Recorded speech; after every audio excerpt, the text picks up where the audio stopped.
Hello and welcome to MidEast In-Depth, brought to you by Levant TV. As events are developing at a fast pace in the Middle East, let's see what the media is saying.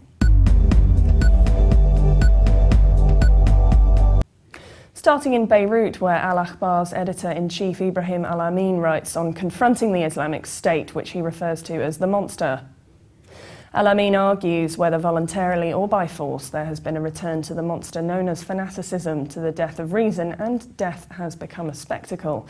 Like all the things that make it clear to us, he says, we have no national identity that unites us.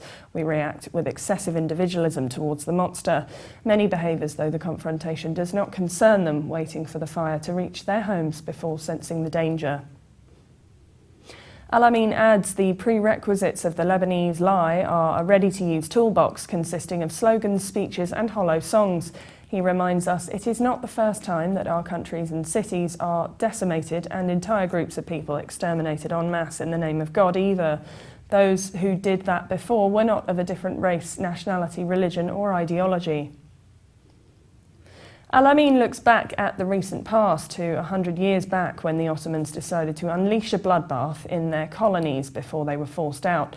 The editor-in-chief concludes, "Nothing is worth this appeasement anymore. There is only one thing to be said. This is a monster that history teaches us cannot be tamed. This is a monster that history and the present tell us has no cure but annihilation of both its roots and branches." And Haaretz features a report on the timeline of events in the Middle East. The article starts with Iraq saying no interior or defence minister was named, but Abadi pledged to do so within a week. Adil Abdel Mehdi from the Islamic Supreme Council of Iraq was named oil minister, while Ibrahim Jafari, a former premier, was named foreign minister. The Iraqi government faces multiple crises, including the seizure of Sunni Muslim areas of the country by Islamic State fighters and other armed groups. Meanwhile, Defense Secretary Chuck Hagel says that as the US considers how to expand operations against the Islamic State militants in Iraq, President Barack Obama needs to weigh all the consequences of what could be a lengthy campaign and what could go wrong.